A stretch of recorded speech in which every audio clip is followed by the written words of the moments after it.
Dear students, मैं राजकुमार सिंघल।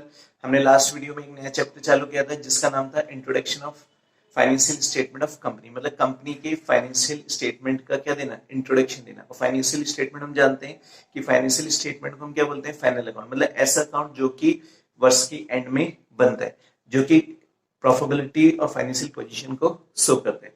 तो यहाँ पर हम बात करें फाइनेंशियल स्टेटमेंट ऑफ कंपनी। तो कंपनी का जो फाइनेंशियल स्टेटमेंट है वो किसके अनुसार बनेगा, कंपनी एक्ट 2013 के अनुसार बनेगा। और कंपनी एक्ट 2013 किसको फॉलो करती है, शेड्यूल 3 को। मैंने आपको बताया था कि कंपनी अपना जो फाइनेंशियल स्टेटमेंट बनाएगी वो शेड्यूल 3 के फॉर्मेट में बनाएगी। शेड्यूल 3 क्या कहती है कि कंपनी के फाइनेंशियल स्टेटमेंट को दो पार्ट में बांटा है। पार्ट फर्स्ट बैलेंस शीट में और पार्ट 2 को स्टेटमेंट ऑफ P&L या फिर हम क्या बोल सकते हैं, प्रॉफिट एंड लॉस स्टेटमेंट या इनकम स्टेटमेंट बोल सकते हैं।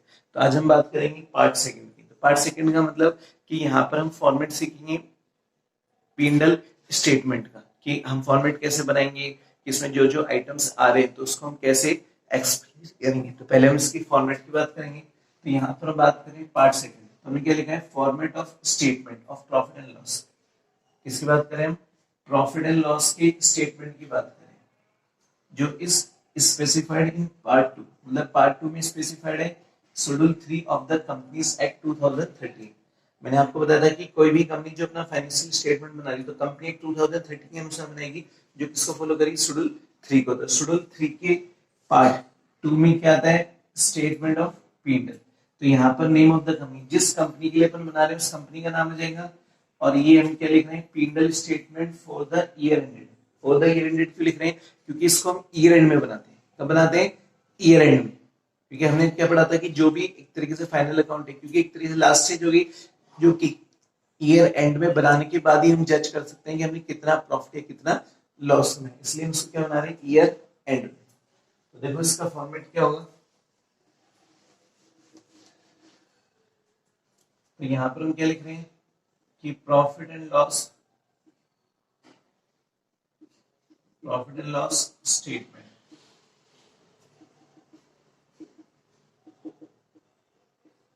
For the year ended. तो सबसे पहला कॉलम किसका आएगा, पर्टिकुलर्स का, फिर नोट नंबर। देखें तो यहाँ पर हमारा पहला कॉलम किसका आ रहा है, पर्टिकुलर्स का। फिर यहाँ पे हमारा आएगा नोट नंबर। फिर यहाँ पे आएगा हमारा पर्टिकुलर्स हो गया, दूसरा नोट नंबर। तीसरा आएगा हमारे यहाँ पे करंट ईयर रुपीस का। और यहाँ पे प्रीवियस ईयर रुपीस का। दो कॉलम हो गए, एक तो करंट ईयर का हो गया और एक प्रीवियस ईयर का हो गया। तो पहला कॉलम हो गया पर्टिकुलर्स का, दूसरा नोट नंबर। ठीक है, नोट नंबर का मतलब क्या होता है, मतलब एक तरीके से ये जो स्टेटमेंट है वो एज ए समरी फॉर्म में होता है और इनकी जो डिटेल्स होती है उसको हम नोट्स टू अकाउंट में दर्शाते हैं। तो कहने का मतलब कि शेड्यूल 3 क्या कह रहे हैं, कि शेड्यूल 3 कहता है कि जो आप फॉर्मेट बना रहे हो, फॉर्मेट ऑफ P&L स्टेटमेंट, ये एज ए समरी हो गया कि एज ए आपको क्या करना है, समरी फॉर्म में बनाना है। तो जो फॉर्मेट बनाएंगे वो समरी फॉर्म में बनाएंगे। और जो डिटेल्स है, तो जो डिटेल्स है वो हमारी नोट्स टू अकाउंट्स में। नोट टू अकाउंट्स का मतलब कि जो डिटेल है नोट टू अकाउंट में बताएंगे। तो अब जो भी हमारा नोट नंबर आ रहा है, जिसमें मान लो पहला आ रहा है, दूसरा आ रहा है, तो हम यहाँ पर क्या करेंगे, रिप्रेजेंट करेंगे। जैसे मान लो हमने कोई आइटम लिखा तो उसकी जो डिटेल है वो इस नोट नंबर फर्स्ट में आ रही है, तो यहाँ पर क्या लिख देंगे, नोट नंबर फर्स्ट लिख देंगे। और जैसे मान लो सेकंड में आ रही है तो सेकंड लिख देंगे, और थर्ड में आ रही है तो थर्ड में हो जाएगी। क्योंकि आजकल हम जो फॉर्मेट बनाते हैं वो समरी फॉर्मेट हो गए और उनकी जो डिटेल है वो एज ए वर्किंग नोट में नोट टू अकाउंट्स में आती है। इसमें आती है नोट टू अकाउंट।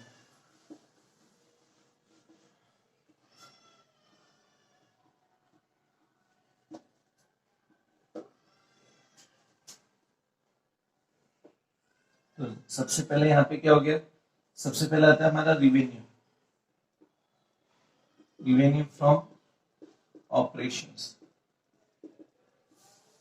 पहले हमने रिवेन्यू फ्रॉम ऑपरेशन का मतलब क्या होता है कि जनरली जो सेल होती है, आजकल उसका नाम चेंज हो गया, उसको क्या बोलते हैं, रिवेन्यू फ्रॉम ऑपरेशन। मतलब बिजनेस जिस चीज में डील करा तो उससे जो इनकम होगी वो हमारी क्या कहलाएगी, रिवेन्यू फ्रॉम ऑपरेशन कहलाएगी। फिर हमारा जो सेकंड आता है, सेकंड का मतलब होता है other income.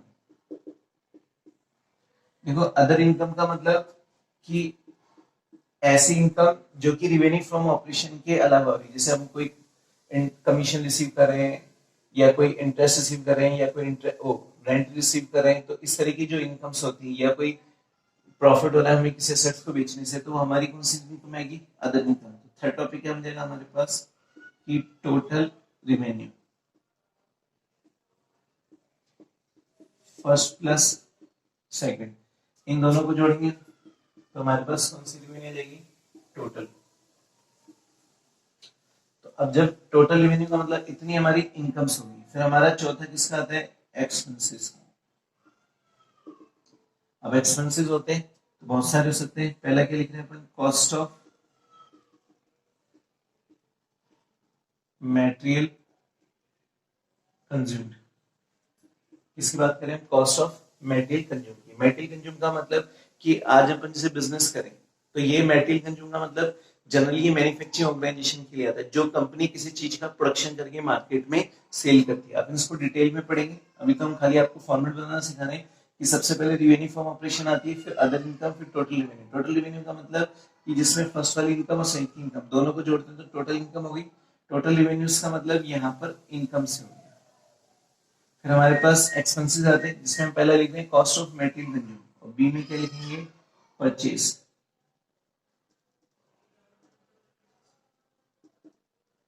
Purchase of stocking paid,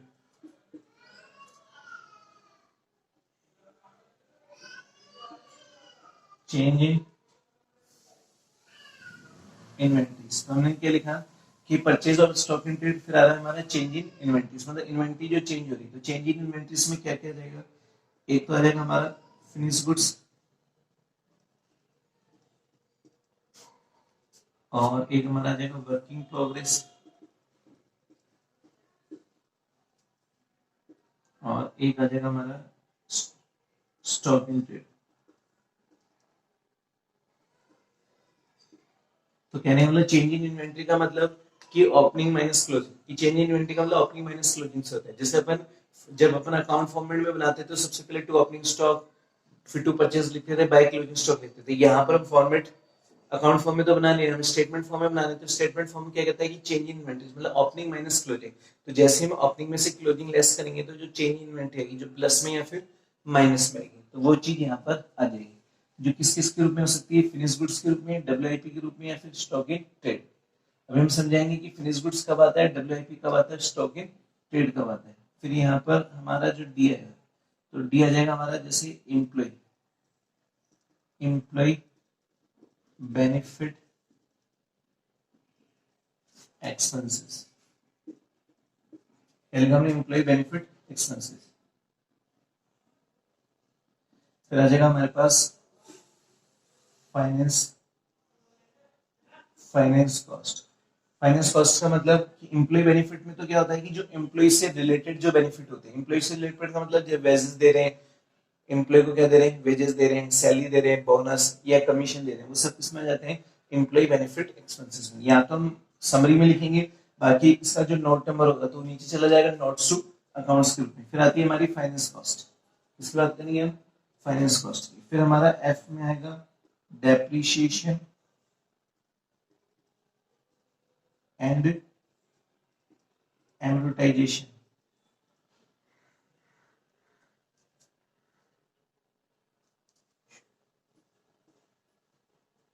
depreciation and amortisation expenses. फिर आएगा हमारा,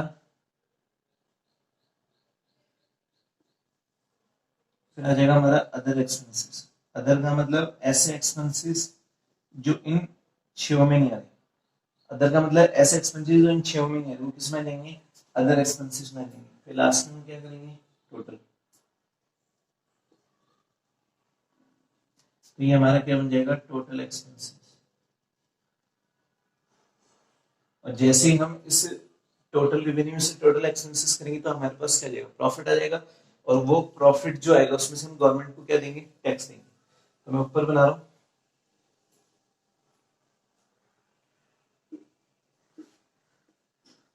तो देखो नीचे हमारे पास जगह नहीं इसलिए हम यहाँ पे ऊपर बना रहे हैं। तो अब हमारे पास जो नंबर आएगा वो 5 आएगा, तो हम क्या लिखेंगे? Profit before profit before tax जो आएगा वो हमारा थर्ड माइनस क्या जाएगा, फोर्थ। प्रॉफिट बिफोर टैक्स क्यों बोल रहे हैं, क्योंकि ये थर्ड नंबर जो किसको रिप्रेजेंट कर रहा है, इनकम को, और ये फोर्थ नंबर किसको रिप्रेजेंट कर रहा है, एक्सपेंसेस को। जब इनकम इज मोर देन किससे, एक्सपेंसिव से, तो ऑब्वियसली क्या आएगा, प्रॉफिट आ जाएगा। फिर हमारा जो छठा नंबर आएगा वो छठा नंबर किसका आएगा, टैक्स का। फिर हमारे पास सातवां नंबर आएगा, और सातवां नंबर क्या जाएगा, प्रॉफिट आफ्टर टैक्स, जो फिफ्थ माइनस सिक्स होगा। तो इस तरह हमारे पास क्या बनेगा, स्टेटमेंट बनेगा किसका, पीएनएल अकाउंट का। तो पीएनएल अकाउंट का हम स्टेटमेंट किससे बना रहे हैं कि हम सबसे पहले लिख रहे हैं रिवेन्यू फ्रॉम ऑपरेशन। क्या लिख रहे हैं, रिवेन्यू फ्रॉम ऑपरेशन। मैं आपको सिखाऊंगा कि रिवेन्यू फ्रॉम ऑपरेशन का मतलब क्या होता है। रिवेन्यू फ्रॉम ऑपरेशन मींस कि जिस चीज का अपन बिजनेस करें तो उस बिजनेस से रिलेटेड जो इनकम्स होती है उसको हम क्या बोलते हैं, रिवेन्यू फ्रॉम ऑपरेशन। फिर आती है अदर इनकम, मतलब सेल को छोड़ के बाकी जो इनकम्स है वो किस में आ जाएगी, अदर इनकम में।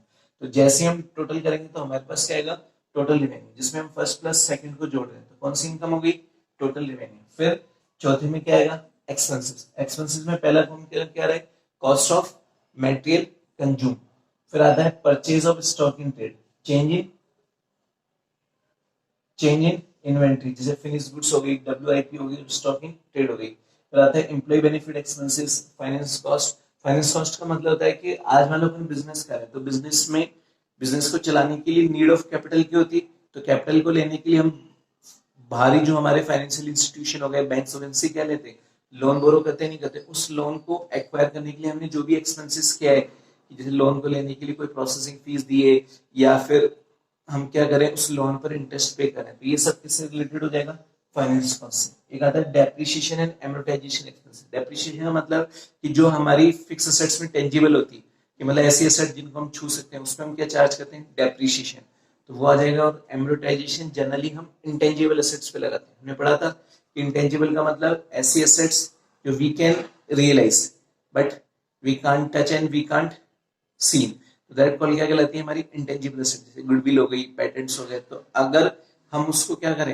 एमोर्टाइजेशन मतलब उसकी जो वैल्यू डाउन हो रही तो उसको हम क्या बोलते हैं, एमोर्टाइजेशन। और अदर एक्सपेंसेस मतलब जो इन छह में नहीं आएंगे वो किस में जाएंगे, अदर एक्सपेंसेस में। जैसे हमारे पास टोटल एक्सपेंसेस आएंगे तो जब हम इनकम में से एक्सपेंसेस लेस करेंगे तो प्रॉफिट आएगा या फिर लॉस, जो आएगा बिफोर टैक्स। मतलब इस पर फिर हमें गवर्नमेंट को क्या देना है, टैक्स। और टैक्स देने के बाद क्या आ जाएगा, प्रॉफिट आफ्टर टैक्स आ जाएगा। तो एग्जाम में ये 4 नंबर के क्वेश्चन में पूछा गया है। ये कई बार एग्जाम में 4 नंबर के क्वेश्चन में पूछ लेता है कि शेड्यूल 3 के अनुसार पार्ट 2 का जो स्टेटमेंट ऑफ P&L है उसका फॉर्मेट बनाइए। तो हम क्या करेंगे, इसका फॉर्मेट कैसे बनाएंगे, वो लिखेंगे particulars note number current year, मतलब इसमें करंट ईयर के फिगर्स आएंगे और इसमें प्रीवियस ईयर के अगर कोई है तो, इफ है तो। प्रीवियस ईयर का मतलब कि जैसे लास्ट ईयर का कोई बैलेंस चल रहा है कि लास्ट ईयर के हमारे पास कुछ बैलेंस कैरी हो रहे हैं तो वो शो करेंगे, अगर नहीं है तो छोड़ देंगे। तो यहाँ पे करंट ईयर आएगा, यहाँ पे प्रीवियस ईयर आएगा। तो यहाँ पर रिवेन्यू फ्रॉम ऑपरेशन, फिर अदर इनकम्स, तो टोटल रिवेन्यू होगी, और बाकी फिर हमारे पास क्या रहे, एक्सपेंसेस। तो हमारे पास प्रॉफिट बिफोर टैक्स है, फिर टैक्स के साथ ही क्या जाएगा, प्रॉफिट आफ्टर टैक्स आ जाएगा। तो इस तरह हम क्या करेंगे, स्टेट फॉर्मेट बनाएंगे किसका, स्टेटमेंट ऑफ P&L का शेड्यूल 3। ध्यान रखना यहाँ पर कंपनी का जो स्टेटमेंट ऑफ P&L बनता है वो कंपनी एक्ट 2013 के अनुसार बनता है, जिसमें बात करते हैं शेड्यूल 3 के। और शेड्यूल 3 क्या कहती है कि पार्ट सेकंड बना रहे हैं, उसमें बना रहे हैं हम पार्ट सेकंड। डियर स्टूडेंट्स, अभी हमने बात की थी format of statement of P&L की, तो अब हम बात करें नोट्स टू अकाउंट्स की। नोट्स टू अकाउंट का मतलब कि हम यहाँ पर ही नहीं सीखेंगे कि रेवेन्यू फ्रॉम ऑपरेशन में क्या आता है, अदर इनकम्स में क्या आती है, क्योंकि मैंने आपको बताया था वहां पर हम एज ए समरी फॉर्म में दिखाते हैं और बाद में जो उनकी जो डिटेल्स होती है वो नोट्स टू अकाउंट्स में चलती है। तो हम क्या करेंगे, notes to accounts regarding statement of profit and loss, मतलब प्रॉफिट एंड लॉस के संबंध में नोट्स टू अकाउंट। तो पहला क्या करें, revenue from operation. Revenue from operation का मतलब कि इसमें उन रिवेन्यू का मतलब उन आय को लेते हैं जो बिजनेस की नॉर्मल एक्टिविटी से रिलेटेड होती है। बिजनेस की नॉर्मल एक्टिविटी का मतलब कि आज जैसे मान लो मेरा स्टेशनरी का काम है, तो स्टेशनरी को बेचने से जो इनकम होगी हमारी कौन सी नॉर्मल इनकम है, या फिर मैं कोई सर्विस प्रोवाइड कर रहा हूँ तो सर्विस को देने से जो मुझे इनकम होगी वो भी हमारी बिजनेस की नॉर्मल एक्टिविटी की इनकम मानी जाती है। तो यहाँ पर हम क्या लिख रहे हैं कि it is the revenue earn from business activity of the company, मतलब एक ऐसी रेवेन्यू होती है जो business activity of the company, मतलब कंपनी के बिजनेस एक्टिविटी से क्या होती है, रिलेटेड होती है। जैसे हम बात कर रहे थे revenue from sale of products, कि आज हम किसी प्रोडक्ट को बेचे तो उससे जो इनकम हो रही है तो वो हमारी मतलब बेचने से जो सेल होगी वो रेवेन्यू कहलाएगी। लेकिन अगर वो सेल ग्रॉस है तो उसमें से माइनस क्या कर देंगे, रिटर्न्स। रिटर्न्स का मतलब यहाँ पे कौन सी रिटर्न जाएगी, यहाँ पर सेल्स रिटर्न जाएगी। कौन सी रिटर्न जाएगी, सेल्स। फिर आती है revenue from sale of service. Revenue from sale of service का मतलब कि अगर हम कोई सर्विस दे रहे हैं तो उससे हमें जो इनकम होगी वो, और यहाँ पर आ रही है other operating revenue such as sale of scrap, कि other revenue, other operating revenue such as sale of scrap, कि कई बार क्या होता है जैसे मान लो हमारे पास कोई स्क्रैप बचेगा तो उसको बेचने से जो इनकम होगी ना उसको भी हम रेवेन्यू फ्रॉम ऑपरेशन का पार्ट मानते हैं। तो आपको ध्यान रखना है एग्जाम में कई बार पूछ लेता है कि सेल ऑफ स्क्रैप किसका पार्ट है, अदर इनकम का या रेवेन्यू फ्रॉम ऑपरेशन का। कि कई बार क्वेश्चंस आते हैं, इस तरह का क्वेश्चन आता है जैसे मान लो यहाँ पे आपको आइटम्स दे दिया, अब आइटम में लिख दिया कि sale of scrap. Sale of scrap कौन से हेड में जाएगा, रेवेन्यू में जाएगा, अदर इनकम में जाएगा, तो हम क्या लिखेंगे, रेवेन्यू फ्रॉम ऑपरेशन में जाएगा। समझ में आ रही है। फिर आती है अदर इनकम। अदर इनकम का मतलब ऐसी इनकम जो नॉर्मली बिजनेस के नॉर्मल एक्टिविटी से रिलेटेड नहीं होती, मतलब इनको छोड़ के बाकी जो बचेगी वो किसमें जाएगी, अदर इनकम से जाएगी, नहीं जाएगी। तो यहाँ पे क्या लिख रहे हैं, it shall be classified as follows, मतलब इसको हमने इस प्रकार क्लासिफाइड किया। जैसे इंटरेस्ट इनकम है, अब इंटरेस्ट इनकम का मतलब जो भी हम इंटरेस्ट रिसीव करें, अर्न करें, डिविडेंड जो प्राप्त करें, rent receive, discount receive, commission या रिफंड ऑफ इनकम टैक्स, या sale of miscellaneous items. Miscellaneous का मतलब बहुत सारे आइटम्स होते हैं, जैसे न्यूज़पेपर बेच रहे हैं या फिर हमारे पास कोई गद्दी उसको बेच रहे हैं, तो उससे जो इनकम्स होगी, प्रॉफिट और sale of fix assets, gain on sale of investment. तो इस तरह बहुत सारी क्या होती है हमारी, कुछ अदर इनकम होती है, और जो अदर इनकम होती है वो किस में जा रही है हमारी, इस सेकंड में जाएगी, ना कि revenue from operation. Revenue from operation में वही इनकम दिखाते हैं जिस चीज का हम बिजनेस कर रहे हैं, जो बिजनेस की नॉर्मल एक्टिविटी से रिलेटेड होती है, जैसे हम किसी प्रोडक्ट को बेच रहे हैं या फिर जो हम सर्विस प्रोवाइड करा रहे हैं, तो जो इनकम आएगी वो रेवेन्यू फ्रॉम ऑपरेशन में जाएगी, उसके अलावा जो इनकम आएगी वो अदर इनकम में जाएगी। बस आपको ध्यान रखना है कि इसमें सेल ऑफ स्क्रैप, स्क्रैप का मतलब होता है कि जैसे मान लो आज हमने कोई प्रोडक्ट बनाया, अब हमने 20 प्रोडक्ट बनाए थे, अब उसमें से क्या हुआ कि 2 प्रोडक्ट हमारे क्या हो गए, खराब हो गए। खराब का मतलब एक तरीके से वेस्टेज में चले गए, या कई बार क्या होता है कि कुछ प्रोडक्ट्स का जो कचरा है वो वेस्टेज में चला जाता है, उस वेस्टेज को बेचने से जो पैसा मिलता है उसको बोलते हैं सेल ऑफ स्क्रैप, कि बेचने से जो पैसा मिल रहा है, और बेचने से जो पैसा मिलेगा तो सेल ऑफ स्क्रैप है, वो हम रेवेन्यू फ्रॉम ऑपरेशन में लेंगे, ना कि अदर इनकम में लेंगे। समझ में आ रही।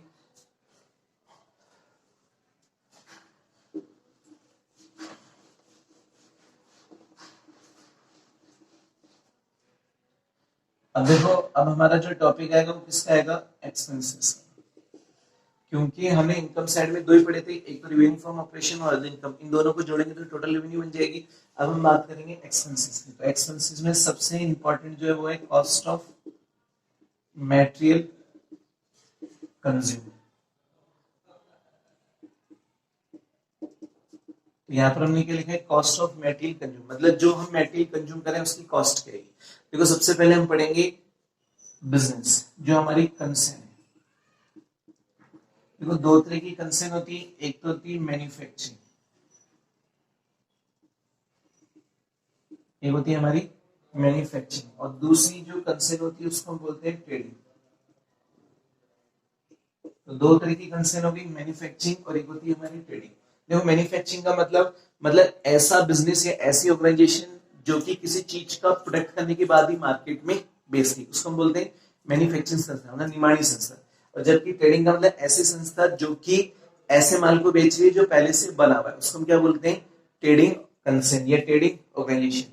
तो यहाँ पर मैन्युफैक्चरिंग का मतलब कि मैन्युफैक्चरिंग का मतलब होता है, आज जैसे मान लो अपन मार्केट में, अगर मार्केट में हम टीवी, फ्रिज या कोई भी एनी आइटम्स जो हम लेने जा रहे हैं, टीवी, फ्रिज या कोई भी आइटम्स लेने जा रहे हैं, अब वो ऐसा तो है नहीं कि टीवी किसी पेड़ पे उग गए, भाई किसी पेड़ पे उग गए, ऐसा तो पॉसिबल है नहीं। मतलब टीवी कोई ना कोई कंपनी बनाएगी तभी तो मार्केट में बिके, नहीं बिकेगा। तो जो कंपनी बनाती है उसको हम क्या बोलते हैं, मैन्युफैक्चरिंग कंसर्न। और जो कंपनी उसको बेच रही, बेचने का मतलब कि ऐसी कंपनी होती है जो कि finished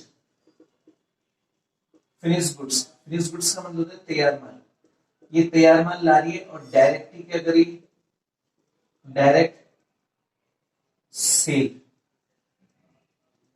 direct sale to customer.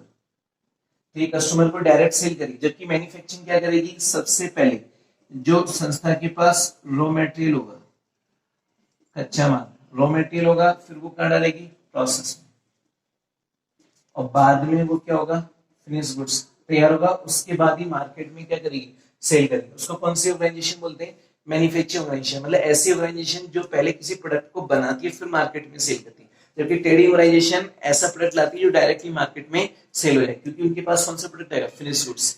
तो कहने का मतलब मैन्युफैक्चरिंग क्या करती है, रॉ मटेरियल यहाँ पर इनपुट करिए और वो रॉ मटेरियल कहाँ जाएगा, प्रोसेस में, प्रोसेस में जाने के बाद क्या हो जाएगा, आउटपुट के रूप। तो कहने का मतलब मैन्युफैक्चरिंग ऑर्गेनाइजेशन के पास तीन तरह के मटेरियल हो गए, एक रॉ मटेरियल हो गया, एक हो गया हमारा work in progress, work in progress जिसको हम शॉर्ट में क्या बोलते हैं, WIP, और एक लास्ट होता है हमारा फिनिश गुड्स। कि वर्किंग प्रोग्रेस का मतलब ऐसा माल जो तैयार तो हो गया, मतलब अध तैयार हो गया, मतलब सेमी फिनिश गुड्स, मतलब जैसे कुछ भाग तो कंप्लीट हो गया लेकिन कुछ भाग कंप्लीट नहीं हुआ, क्योंकि अभी प्रोसेस में, जैसे ही प्रोसेस पूरा होगा तो हमारे पास कौन सा माल आ जाएगा, फिनिश गुड्स। कि मतलब ऐसा माल जो हम डायरेक्टली अब कस्टमर को बेच सकते हैं।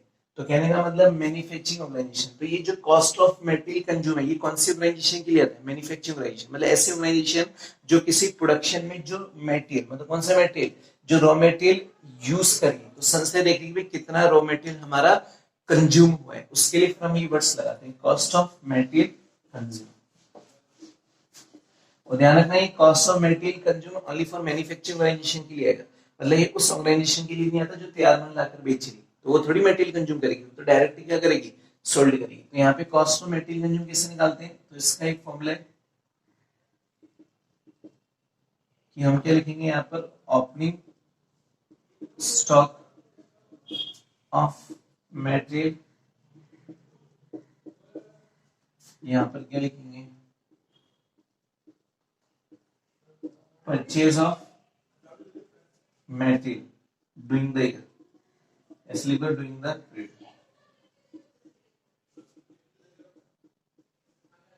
फिर लेस क्या करेंगे,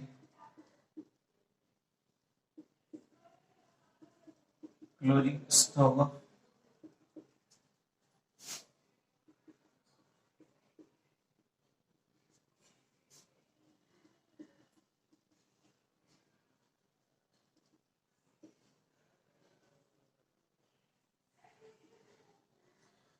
उसको हम क्या बोलते हैं, कॉस्ट ऑफ मटेरियल कंज्यूम। कहने का मतलब ओपनिंग स्टॉक ऑफ मटेरियल, यहाँ पे मटेरियल किसकी बात करें हम, रॉ की, कच्चे माल की। तो opening stock of raw material, purchase of material during the period, ये during the year. During the period का मतलब कि जितने पीरियड के लिए अपन फाइनेंशियल स्टेटमेंट बना रहे हैं, जैसे मान लो ईयर एंड में बना रहे हैं, उसमें पूरे साल का जो भी हमने मटेरियल परचेज किया, तो ओपनिंग का मतलब प्रारंभ में इतना था, इतना हमने परचेज किया और इतना हमारा बच गया, तो जो डिफरेंस आएगा वो हमारा क्या कहलाएगा, कॉस्ट ऑफ, मतलब जो आएगा वो हमारा क्या कहलाएगा, कॉस्ट ऑफ मटेरियल। मतलब इतना मटेरियल हम क्या करें, कंज्यूम करें। समझ में आ गई। जैसे मान लो अपन इसका एक एग्जांपल पढ़ेंगे, कि एग्जांपल क्या पढ़ेंगे कि हमारे पास जो ओपनिंग स्टॉक ऑफ मटेरियल था वो कितने का था, 10,000। फिर बात किसकी हो रही, परचेज की, तो हमारे पास जो परचेज है वो कितने का है, 1 लाख का। फिर हमारे पास क्लोजिंग कितना बच गया, 5,000। तो कंजम्पशन कैसे निकालेंगे, 10 में प्लस ऐड कितना कर देंगे, 1 लाख, 1 लाख, तो इसका मतलब 1 लाख 10 हो गया, लेकिन हमारे पास रिमेनिंग कितना बच गया, 5। तो एक्चुअली हमने कंजम्पशन कितना किया, 1,05,000। आगे बसन में, तो कहने का मतलब हमारे पास ओपनिंग का मतलब जैसे ही हम ईयर की बात करेंगे, पीरियड की बात करेंगे, तो पीरियड की बिगिनिंग में 10,000 पड़ा था, फिर हमने इतना परचेज किया, तो मतलब हमारे पास 1,10,000 का मटेरियल होना चाहिए था, लेकिन एक्चुअल में एंड ऑफ प्रोसेस की एंड में 5,000 का मटेरियल बच गया। तो इसका मतलब हमारे ने जो मटेरियल कंज्यूम किया वो 1,05,000 का किया। इसको हम क्या बोलते हैं, कॉस्ट ऑफ मटेरियल कंज्यूम। और ध्यान रखना ये cost of material consume manufacturing organisation के लिए आता है, ना कि ट्रेडिंग ऑर्गेनाइजेशन के लिए। मैन्युफैक्चरिंग ऑर्गेनाइजेशन ही रॉ मटेरियल से प्रोसेस में फिर फिनिश गुड्स निकालेगी, क्योंकि ट्रेडिंग ऑर्गेनाइजेशन केवल वही माल बेचती है जो कि तैयार होते हैं। भाई आज मान लो अपन किसी शॉप पे जा रहे हैं, टीवी फ्रिज या घर का जो आइटम्स लेने जा रहे हैं, तो वो थोड़ी खुद बना रहे हैं, वो तो कोई कंपनीज बना रही है, वो तो डायरेक्ट क्या कर रहे हैं, सेल कर रहे हैं। तो जो कंपनी बना रही है उसको मैन्युफैक्चरिंग, और जो डायरेक्ट सेल करता है उसको ट्रेडिंग ऑर्गेनाइजेशन कहते हैं। समझ में आ गई। तो मैन्युफैक्चरिंग ऑर्गेनाइजेशन में 3 तरह के स्टॉक हो गए, raw material, work in progress और फिनिश गुड्स। लेकिन ट्रेडिंग ऑर्गेनाइजेशन में एक ही स्टॉक होता है जिसको बोलते हैं फिनिश गुड्स, क्योंकि इसमें पहले रॉ मटेरियल परचेस करेंगे, फिर वो रॉ मटेरियल प्रोसेस में जाएगा जो किसका रूप लेगा, वर्क इन प्रोग्रेस का, फिर जो तैयार होकर बनेगा उसको हम क्या बोलेंगे, फिनिश गुड्स बोलेंगे। समझ में आ गई।